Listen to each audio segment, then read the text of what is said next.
All right. It's 12 now. There might be a few people that come on after the fact, but we'll get cracking on as I'm recording this as well. So it will get sent out for the people that can't make the 12 o'clock. But yeah, so today we're talking about do's and don'ts of equipment for racing. This obviously is going to be pretty widespread between things like gravel racing, mountain biking. Happy to talk about road cycling if anyone's doing any fondos or anything like that. So if there's something that I don't touch on that you specifically want to know, we'll have plenty of time for questions and whatnot. So yeah, we'll kind of go through what the topics we're going to go through today. So kind of a general like what skills do you have? Skills meaning like repair skills and such. Hydration packs. This is probably one of the biggest questions I get on the yay or nay it. Types of nutrition slash storage, which that's spelled horribly wrong. Oops.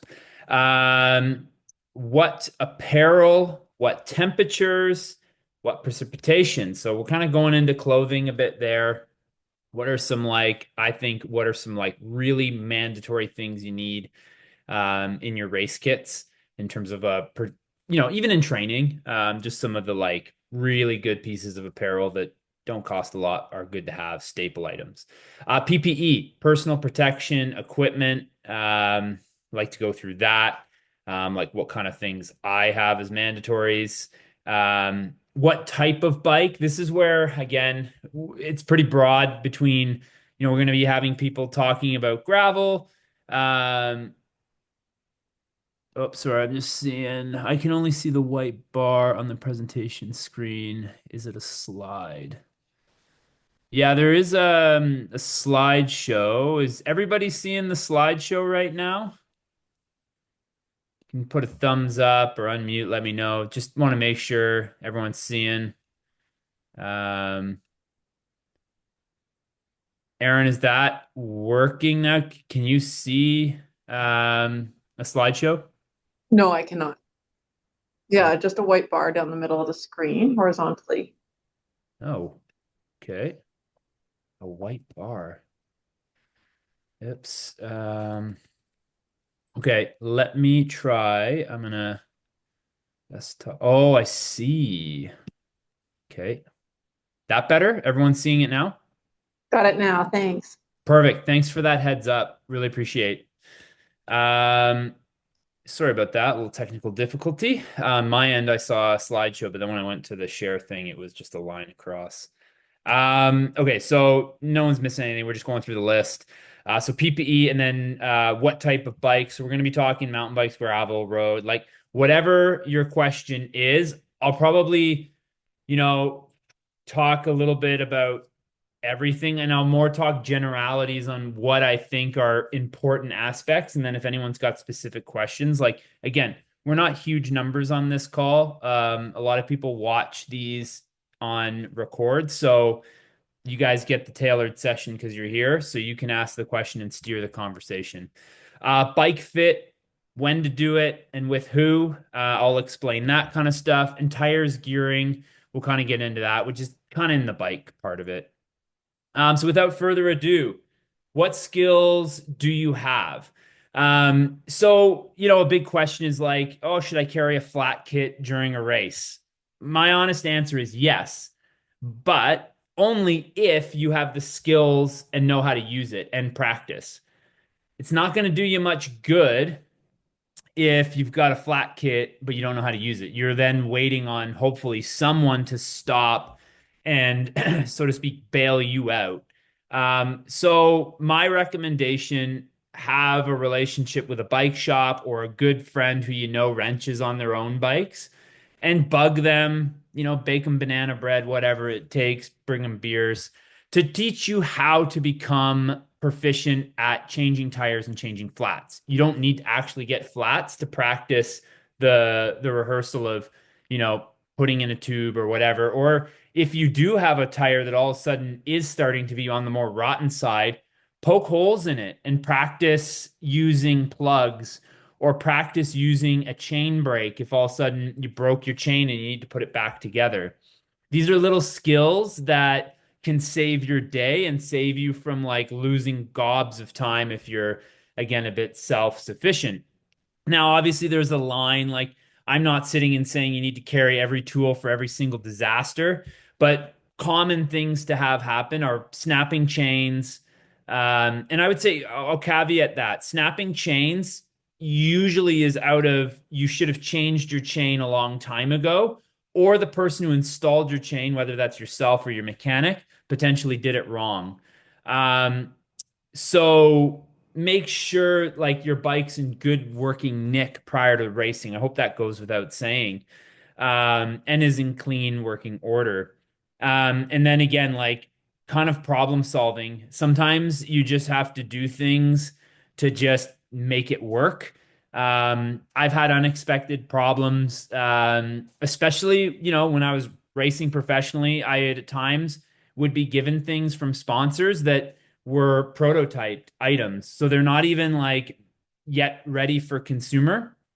And sometimes you get something that just doesn't work out. And in this photo, particularly, that was like the fifth time I got off my bike because my bike kept dropping my chain because I learned out after the fact, which kind of I'll call it my fault. I should have known a bit more that this hub spacing changed on one buys from XD to XDR. And I was running a bit of a combo, and ultimately I didn't have the spacing right. So it kept throwing my chain in certain gears. The adapting thing that I kind of learned on that was like, okay, I can't use the gears that throw the chain off. So basically, I couldn't go down into my biggest gear, which at times was a bit problematic. So I just had to overspin, but you make do. So I'm kind of saying try to increase your skills, increase your knowledge to working on your bike. And again, like this is something that you're not going to just become good at it overnight. You just got to start kind of learning, touching, and doing your own biking. And unfortunately, it probably goes with, at least if you learn like me, you wreck a lot of stuff and then you learn how to make sure you keep it nice moving forward. Um, Hopefully you can get better advice than sometimes I got and not wreck your equipment. Yeah, actually, I'll just quickly stop here. Does anyone have any questions on this or any thoughts they want to share? If not, you can put your hand up, put a thing in the chat. If not, I'll just keep chugging on. Um, so, hydration packs. This is, like I said, the big one that I get asked probably the most among my clients. Um, for me, there are scenarios that I did and didn't race with hydration packs. Personally, my general take is I would go without them unless you are doing something really long. Long in terms of you're not supported. You're not gonna you're not gonna be seeing an aid station where you could refill or whatever. I tried to reduce, when I was racing, always reduce what I carried. But if I was knowing that I would run through calories before getting a refill of those calories, well then I would take a hydration vest with me. Particularly, there's good ones and not so good ones. Personally, this brand, uh, Usui, I think is how you say it. I never had any contractual obligation to them. They just were straight up the best on the market that I found. And I say that with never being sponsored by them or whatnot. They just truly were a pack that felt good. It like this bag in particular that I wore would carry a liter. I didn't have anything crazy big because again, it was just a supplementary. But that's the main thing. Like this is like in the later the next few like the next lunch and learn, it's going to be on nutrition. And we're going to dive into this on a deeper level, but start thinking about the activity you're gonna do and what like what calorie expending do you think you're gonna have? And as a rough estimate, most people are anywhere between 200 to 300 calories per hour. And so we want to think about that and we want to think about our hydration. Like, what's temperature doing? If it's, 12 degrees and pouring rain, I might not need as much hydration as it's 35, humid, sun beating down on you.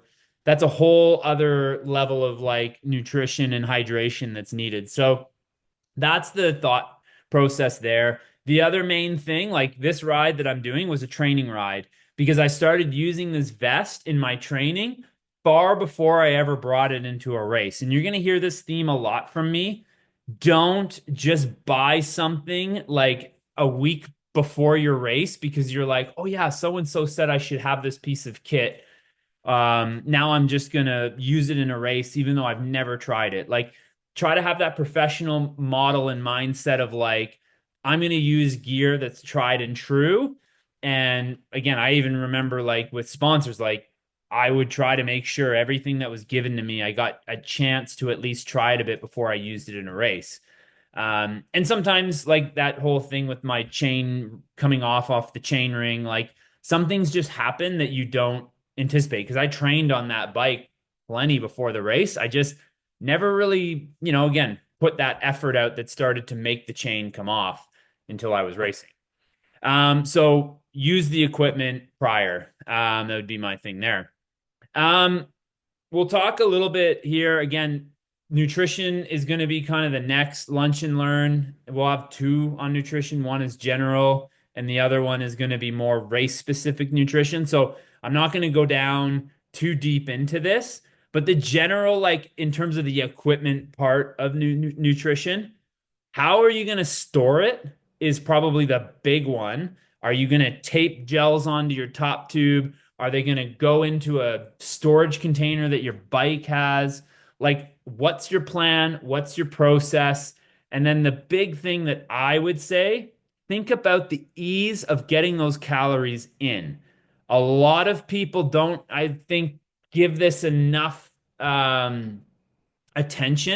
It's like, yeah, they've got all the calories there, but some of it's like a sandwich, like peanut butter or Cliff Bars.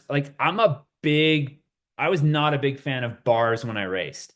And I wasn't even a big fan of chews, like Cliff Blocks or I don't know, Honey Stinger chews, whatever, like whatever chewy kind of thing. It was for me, gels or like high carb drink mix because I didn't want a choking hazard. I didn't want pieces of like when I'm breathing as hard as I can, my eyeballs are hanging out of my head. Like it's to me, like those are hard calories to get when you're having to gnaw and chew, and all you want to be doing is intaking oxygen at that time.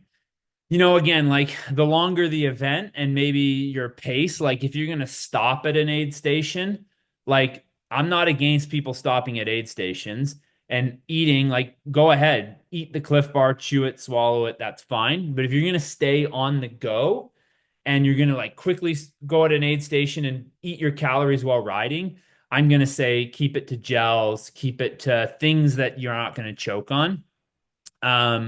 What I, am against is people racing in, again, you're going to run a deficit in racing all the time. Like you're not going to be able to replace your fluids or calories to what you're expending, but you gotta like, you can't bonk in your race. You've got to keep feeding the engine. So again, like I said, we'll go into much deeper on this. Like a whole lunch and learn will be on race specific calories in the coming ones. But so this one, the main part is where you're going to store it and what you're going to do. So again, think about your bike. Some of the bikes have frame storage.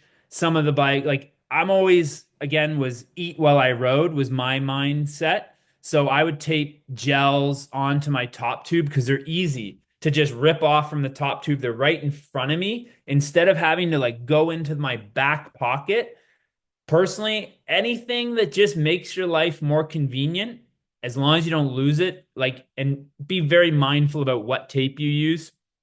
Don't like, you don't want to ruin your bike or your paint job. So I personally would use electrical tape, wrap it around. I would stick a little sticky bit under the wrapper, and all my garbage would go into my pocket. Like that as well, I'm quite big on, is just because you're racing doesn't mean you're allowed to litter. Like we're not racing for the Olympic gold medal where someone's going to walk the course and clean up trash. And even then, you have a feed zone. And if you litter outside of it, you get penalized. So no littering. Any questions here? Any thoughts on this one that anyone, or questions that they have? If not, I'll keep going because some of the other topics I think are a little bit longer. But if anyone has a question, please put it in the chat and we'll get back to it. So clothing. Obviously, like I imagine most people on this call were racing continental, like Americas.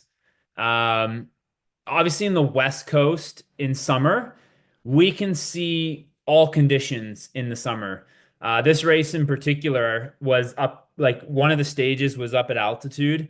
And it was like race start was, I want to say 2 degrees, where, 2 days prior to that, we were like 30 degrees sun, like, so it was just, again, in BC we can see all conditions. And realistically, like if we're racing down, say, Arizona, it can be hot and all of a sudden the weather can flip. You have an early morning start, like no different. You might be starting with gear that you might not have typically thought you would. So I'm like big on pack lots. You never know what your race conditions are. You can never fully trust a forecast. Like, yeah, as you get, kind of 2 days out, it's pretty set, but ultimately have extra things because you never know. Going up into altitude can change a lot. So, pack for all conditions, good functional pockets, especially when we talk about clothing, as we want things that can rip off. So, like in this photo, you'll see I'm wearing knee warmers and arm warmers. Um, and there's a few other little things, like personally, for whatever reason, my feet just seem to be the first thing to get really cold. So I was big on shoe covers when temperatures kind of started to dip. Obviously, once those things are on and you're racing, they're on, which personally, because I trained so much in them, I was comfortable with that. And like again, realistically, like in this race, I never took those knee warmers off. Like it was 2 degrees and that's how I was dressed. Like kind of that mantra of like be bold, start cold. It's like I had a big jacket and it comes off just before race start and out you go. And it's like again, the perfect amount of materials and clothing on without having too much. Because the ideal is that you're just going to race in what you have and you don't need to pull anything off.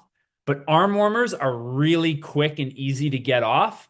Knee warmers, yes, if you have a good skill and you have a long flat section that you can kind of be coasting along, you can easily get knee warmers off as well, because you can unclip quick and pull them off. But again, back to the like, what skills do you have? Don't do that if you haven't practiced it a lot, because there's no point in hitting the deck all because you're trying to get a piece of clothing off. Like just pull over your bike and get the stuff off that you want, put it in your pockets and get rolling.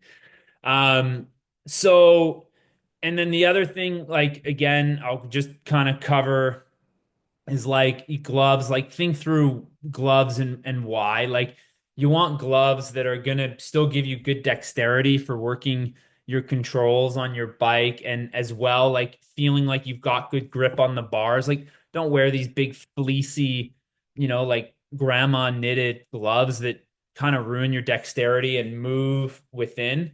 So think about that kind of stuff. And again, try to remember that when the body gets ticking at, zone 4 and you're humming along, like you're going to be plenty warm. And again, we're somewhat in a race setting. So we know that there's resources by us. If all of a sudden like something goes wrong in your race, it's like you're going to be not that far to before you get to another marshal, a vehicle, whatever.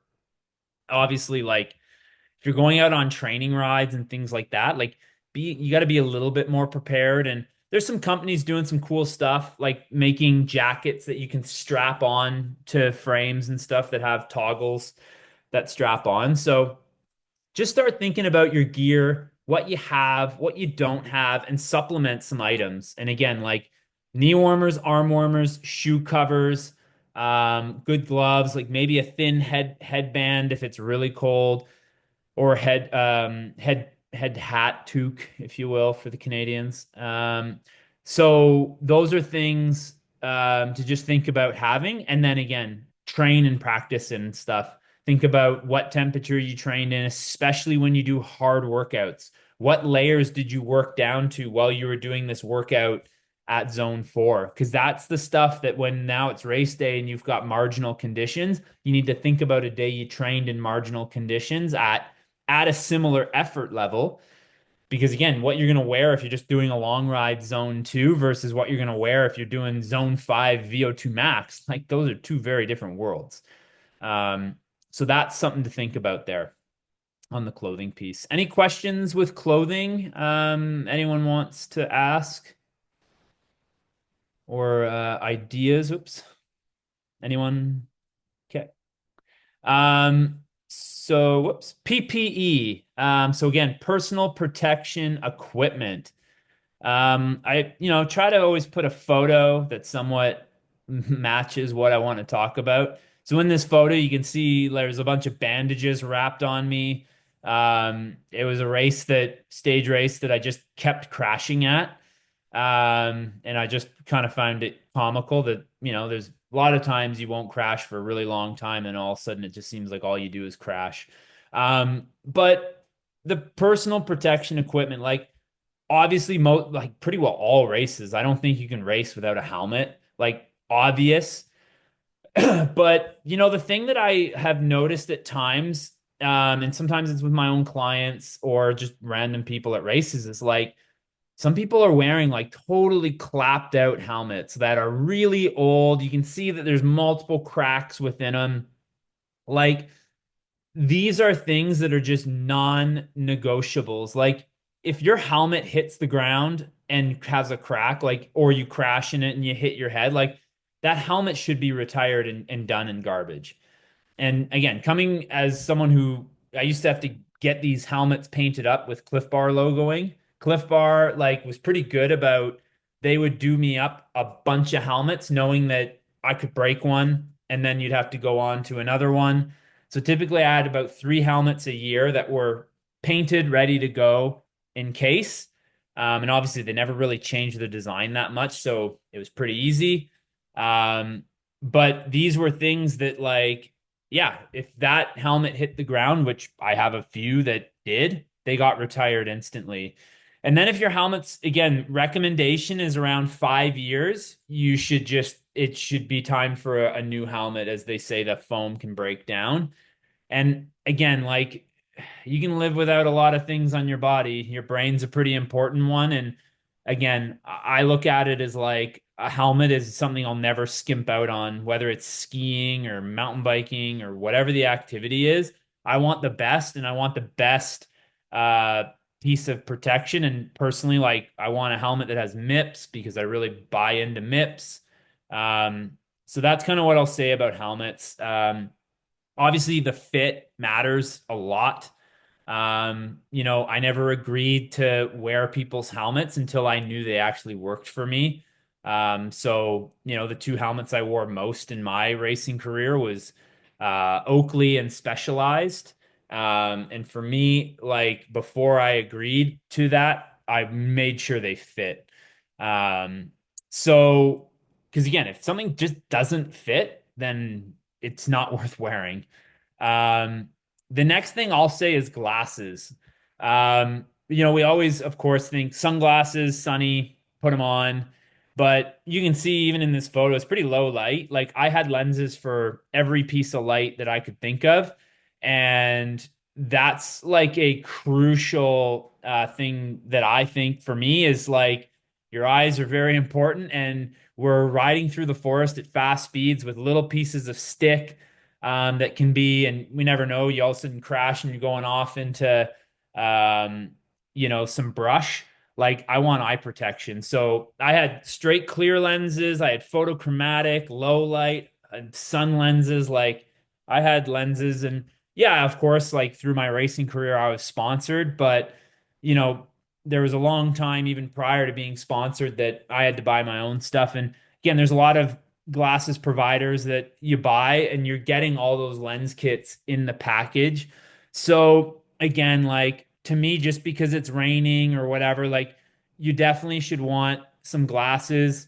You know, I get it every now and then if it's like kind of colder, you're working hard and your glasses start fogging up. I used to just put them lower on my nose bridge. So at least I still had them and I could kind of look above the glasses on. And then once, you got moving into a faster section, they would kind of clear out. But again, glasses, I'm really big on that. And again, not everyone does this. It's my own thing, so I preach it. Just because want my eyeballs and don't want them to get poked out. Um, so next one there, gloves. Again, I know a lot of people who don't ride with gloves. Um, Personally, I've seen some people get some pretty insane, especially road biking. Like road biking, it's like as soon as you're racing in with other people, like, you should be wearing gloves. The idea of losing your palm of skin is miserable. There's so many nerve endings, and like I've seen it with my own eyes of people who lost big chunks of their hand in these road crashes, and gloves would have literally made it so they maybe had small little nicks. In mountain biking, it's your grip when things get wet. Aside from a few dry climates, like I just always wear gloves. That's my own, again, preference thing. They come up huge for you when you get into a crash. So I'm quite pro gloves. And now, since most people on this call, if not all, generally race like pedally XC slash gravel, um, let's talk about pads. Pads, I'm meaning knee pads, I'm meaning like chest protectors, elbows, wrists, whatever it might be. My main thing there is if you do it all the time and you wear pads and that's your level of comfort and you're happy with them, keep wearing them. Um, Personally, for me, I never wore pads very much until I'm out on a bigger bike and I'm doing trails that kind of spook me a bit. Then I'll throw pads on. But again, like there's so many different providers out there. Like you might get yourself a more streamlined, tighter elbow pad or knee pad that's better for pedaling in versus like a full-on DH one. Main thing here again is whatever you use it lots before you race in it. And because again, I'm never going to tell someone to not wear pads. If you're comfortable in it, it's probably going to make you ride better and you're going to do better than any weight that it saves not having it. So, main thing there is just know what you want, why you want it, and use it lots prior. Any questions on the PPE kind of part of things, or am I missing anything that anyone else maybe has that, is a really good thing to have that I forgot? Because along the way, if you think I'm missing something, please let me know. Because I try to make these slides better for the next year. Okay. Next one. So this one's a pretty big one. What type of bike is best for mountain bike or gravel races? Full suspension, suspension on gravel. Like the industry is changed so much. You know, there's so many different products offered, and we'll start in a very generalized approach. That generally speaking, in terms of let's just say these pedally events, gravel races, XC, or downcountry mountain bike, weight is probably the number one topic. That's the first thing people want to know when they want to pick up your gravel bike or XC race bike is how light is it? And, you know, for me, when I raced, I balanced between there's things that I liked to have that were light, and there's things that for me were like, non-negotiables, I need them to be heavier. One of the big things, and I have another slide that we'll talk a bit more on the tires, but tires was an area that I just would not run really light rubber because I was 6'3" and I raced at about 170 pounds when I was racing. Um, for me, I would just flat. Anytime Specialized sent me the like S-Works tires, I would just drive holes into those because there was just too much weight slamming into rocks, and my ride style, like I probably wasn't being the most tactful. I was just blasting through stuff. That was a bit more my ride style. So that was an area that I wanted beefier stuff. Forks, like you might go with a beefier front fork. The bike that I own now is very much like this one in this photo, except I have a bigger fork on it because now I don't race professionally and still want a pedally bike, but want a little bit more um, cushion up front. So it has a little bit more suspension, and the stanchions, so the tubes going kind of down are a little bit thicker, so it gives it a little bit more sturdiness up front. You might want more powerful brakes. And again, full suspension or hardtail, suspension on gravel, like that's really heavy things. So, what I start to think about making bike choices and decisions is how long am I going and how hard is the terrain over a long period of time? Because if I'm doing a race that's super short, I might take a bike that's like really like it's going to hurt my body. It's going to be a harder toll on the body, but it's like no frills. It's just like fast, stiff, does what I need it to, and nothing more. Now, if I'm doing a really long race, really hard tech sections, or if we're talking about gravel, where it's like, I'm going to do this race and I probably have, of the 100 miles, 60 miles of it is going to be on washboard road. I want suspension on my gravel bike. Like that's going to have an accumulative effect on my body.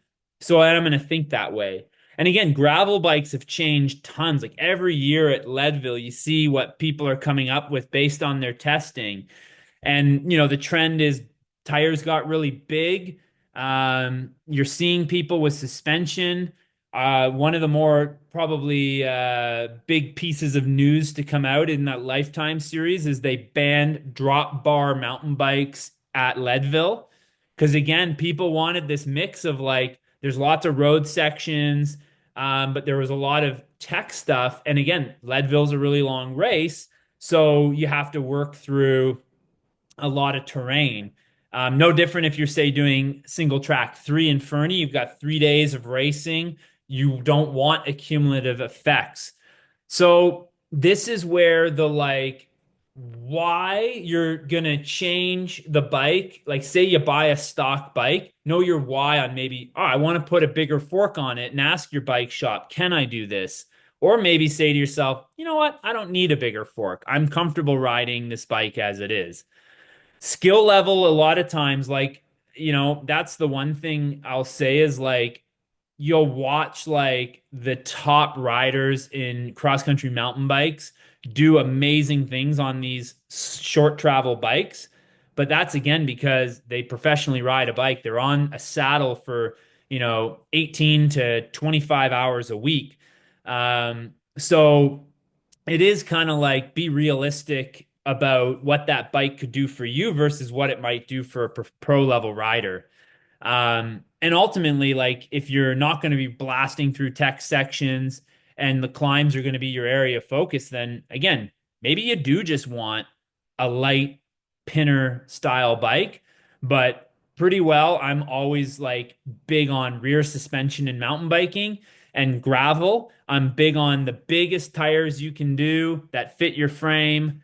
And again, suspension if it's really long and washboardy. Again, there's a few bikes that are kind of coming out with some pretty innovative stuff. But a lot of times, like those little front gravel forks with like some people are riding the 2.1 or like a 48C tire, like that's gonna make a big difference for you on those kind of rides.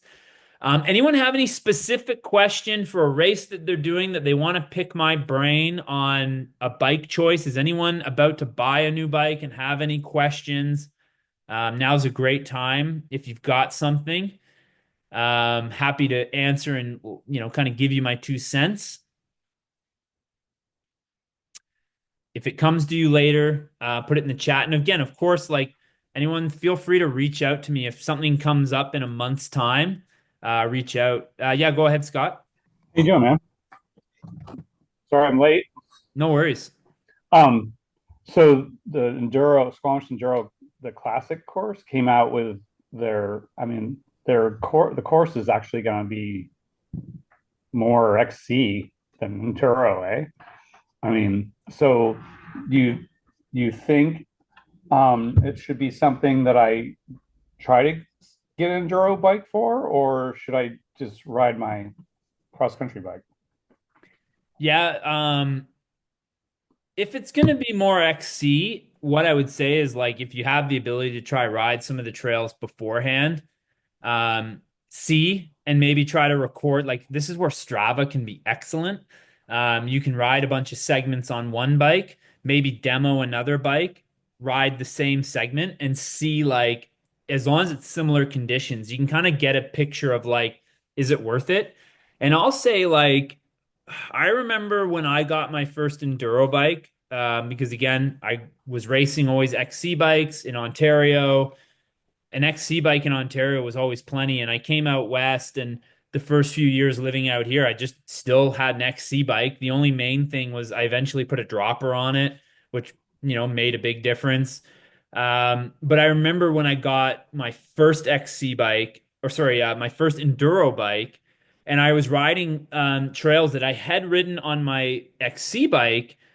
I was slower on my enduro bike because I couldn't, it took me forever to get used to being on this way heavier bike, way more slacked out. I really had to like slowly learn how to get used to that bike.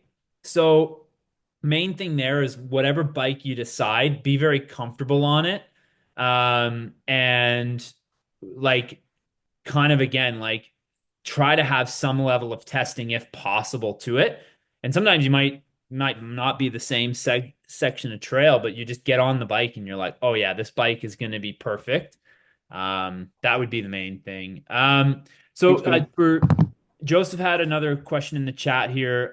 Tires for BCBR this year. I'll touch on that in the next slide because we're going to talk tires and then we can chat about that. And then another one in the chat from Aaron for Fernie ST3. Do you recommend an XC leaning bike or enduro leaning or a mixture depending on the days? Yeah, that one's a good one, a good question. I would say I'd push it back to like, what's your skill level? Like, if you are a super good tech rider and you're comfortable, like, you look at what the pros will ride at that race, and they're gonna ride like a XC bike that's kind of like beefed out. So, no one's gonna be, everyone pretty well uses 120 suspension front and rear nowadays.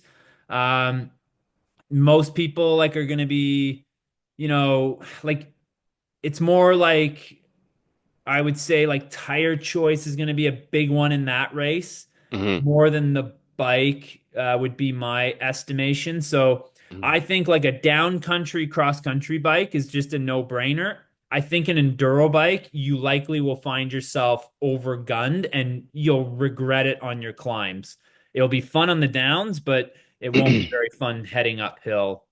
Uh, So to back up Aaron's question here, per se, if you go with like a bike, I don't know, say Epic Evo with 130 front, 120 back, like that, but more down country and throwing some. I'm building this bike I bought for this race, but Aaron is going at Fernie, yep. and then I'm putting like Vittoria Barzo and Maskell at the back in front. So I'm just thinking that should be good for that kind of territory there, right? Yeah. 130, 120. Yeah, exactly. So the bike in the picture here is the Epic 8, Yeah, which yeah, I was see a that. bike I plan to use when, racing at, like front of the race pro level. my skill set and my body was good enough that I could absorb everything. Now I think of like my current fitness that I don't just only ride my bike all day long. Like I now have again an Epic 8, but I built it up like the Evo. So it has a Pike 130, like what you're talking about. Yeah. It's got a good dropper. I think I put a 210 on it because I need more to get the seat out of the way. And I have a bit more burly brakes because, yeah, I find like I'm a little bit heavier now, so I have a little bit more weight coming down the hill. And ultimately, too, I think I've been riding enduro bikes a lot more than I'm riding pedally bikes. So my speed on the technical downs is increasing. So it's like kind of again building something that makes sense for your current riding while respecting the fact that you're going to be doing a ridiculous amount of meters of climbing Yeah. over 3 days. So that's the part that makes a big difference there. And again, like tires, which is the next slide, goes into like probably the most important piece and it will change the bike's characteristics the most of anything. Any other questions on bikes? Yeah. All right, we'll crack into tires now. I think that's the next slide. Oh no, bike fit. You know what? Let's just go tires and then I'll go back to bike fit. Just segues better. So tire choices. Again, like quickly, my thing is don't go light with tires. Reliable's better. So back to my story of like Specialized always wanted me on the S Works thin light tires. And I, eventually would be like, all right, fine, I'll try them for a bit. Flat every time I went out riding. Went back to a more beefy tire.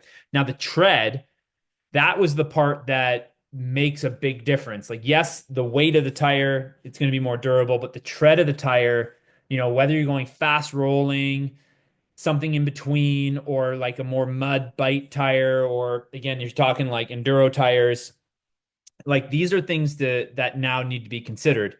The main thing that I don't want to see of clients of mine or anyone, that's partaking in this is know the tires that you're going to use and train on them and try them. Don't be like, oh, right before a race, it's time to slap a new set of tires on that I've never ridden or whatever. Like, if you've never ridden XC tires, I don't think it's a good idea to just slap them on your bike and get riding them because you're now doing a cross country race.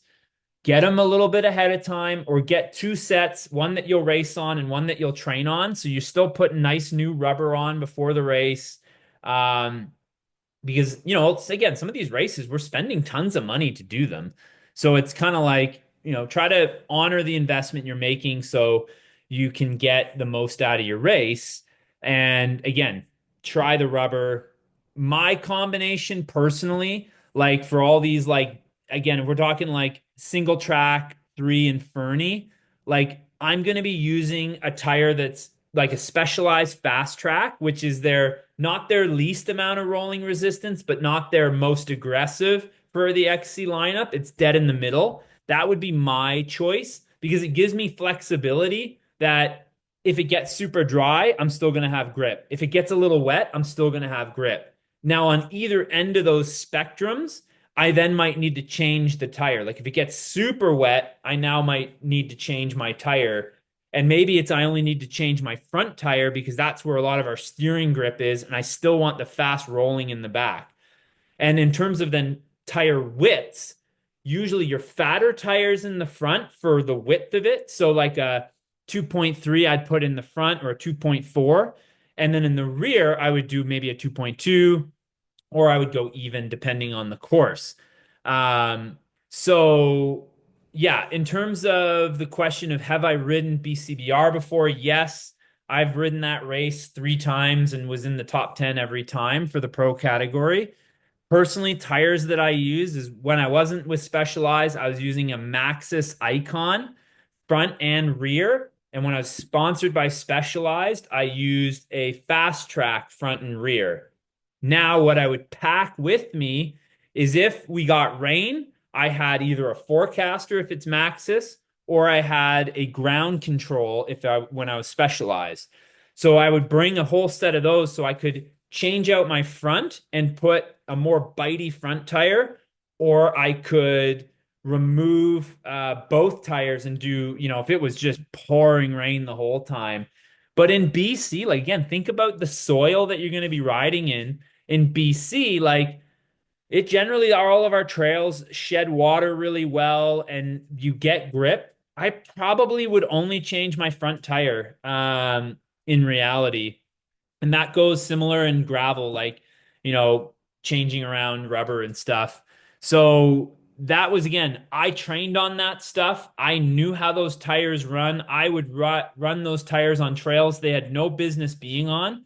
So I was incredibly comfortable with how they felt in all conditions.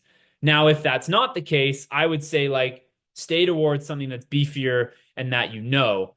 And I see your question here on what do you call it? 2.25 Aspen.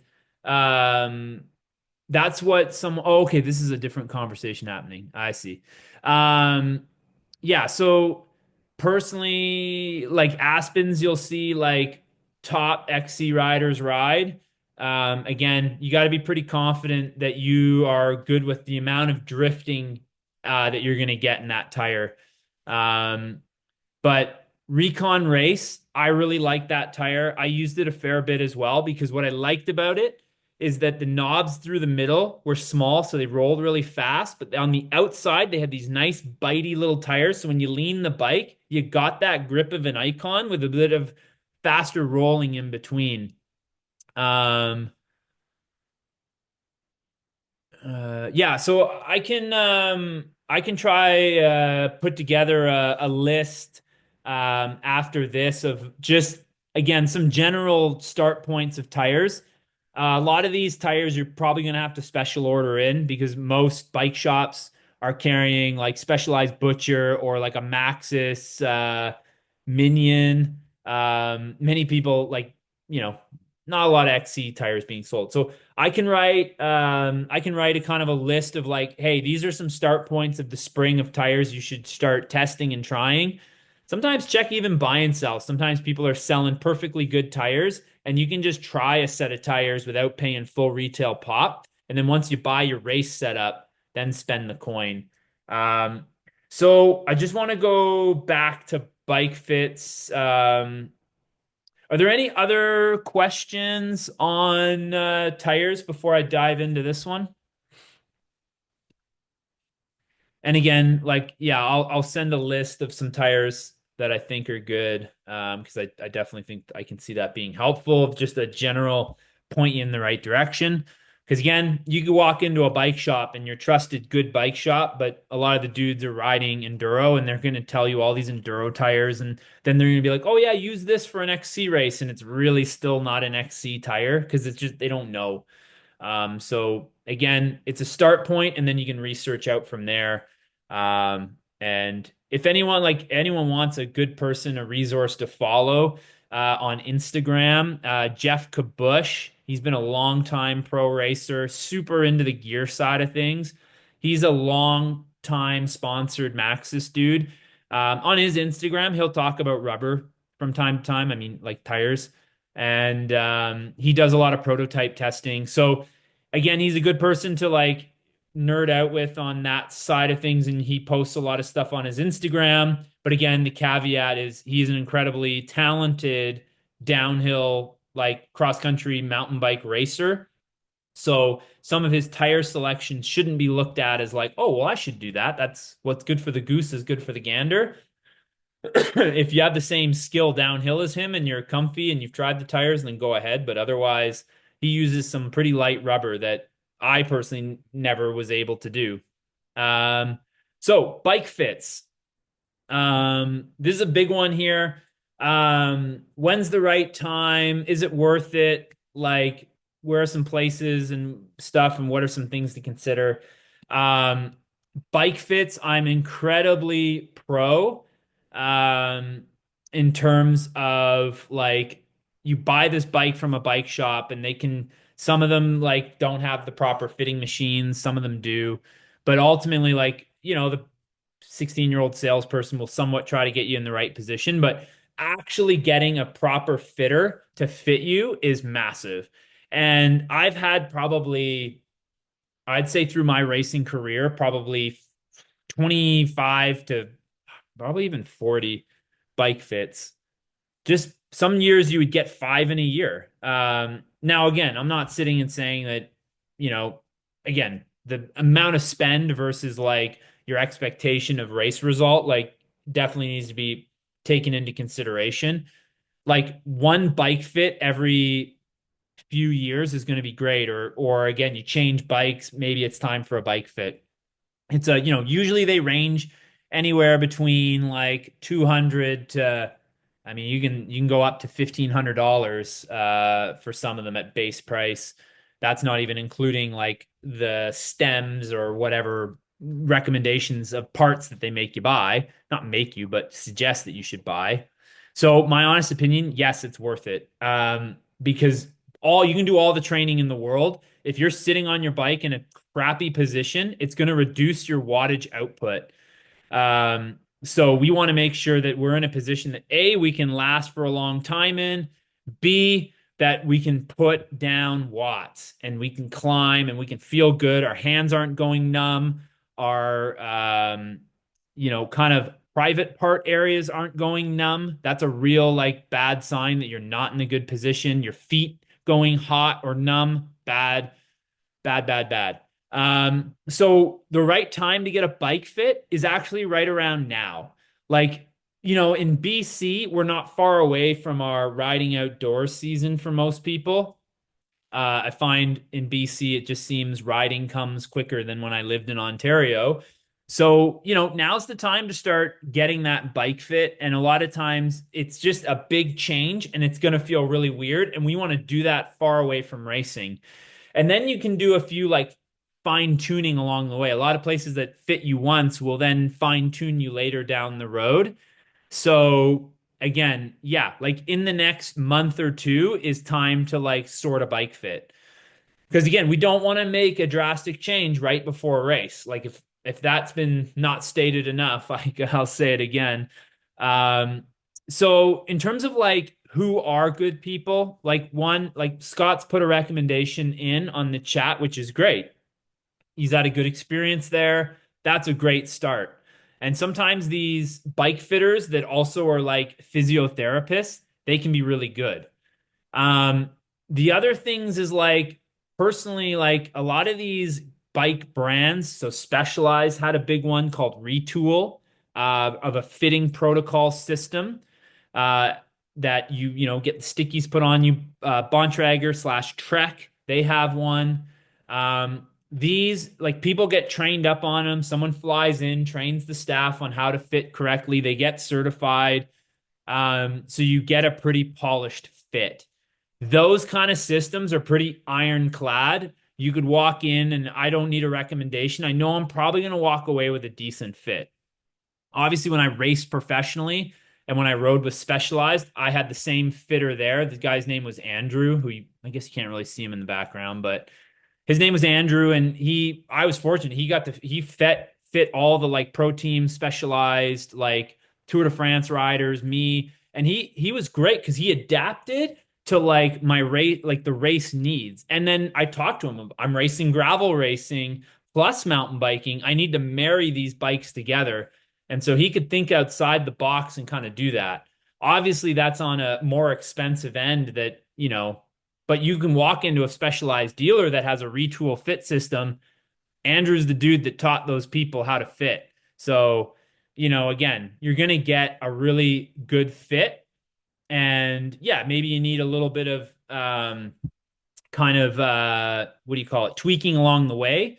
And two, when you're buying a bike, if you're going in and buying a brand new bike from the bike shop, you probably got a little bit of consumer power here when they tell you that you need this stem, that stem, that you want to swap it out and you can keep the new stem off the bike that I'm not going to use. Like some bike shops are going to be good about that and going to let that happen.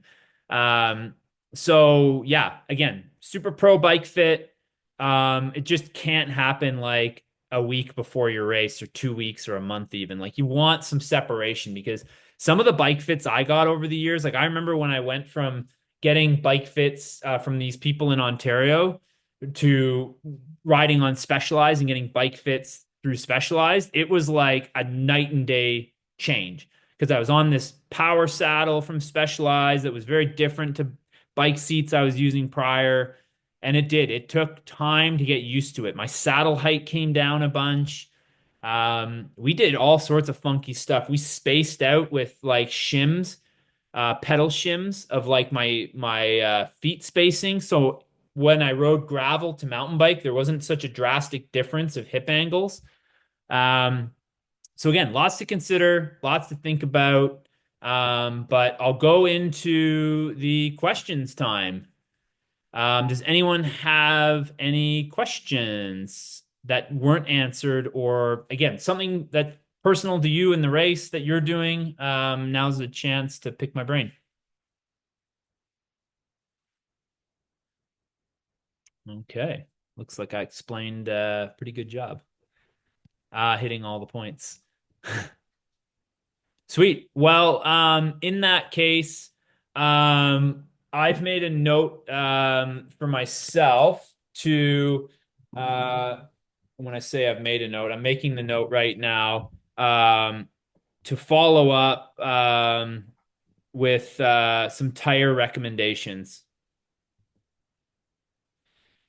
So look for the tire recommendations in a newsletter that I'll send out that basically will kind of come with this recording in the next few days. It'll probably be a few days before I get it all processed and posted, and then I'll get the newsletter out.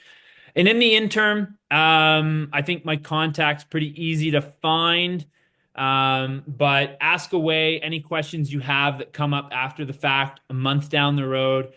You want to pick my brain because you're buying a new bike and you want my opinion, ask away. Think of me as like a little resource. I'll give you a quick answer that hopefully points in the right direction. But sweet. If no one has any other questions, then we'll put a pin in it there and we can all go ride some bikes because that's what I'm doing. Just really quick, Karsten. Yep. 100% confirming you changed your mobile number, right? Yes. Okay, just want to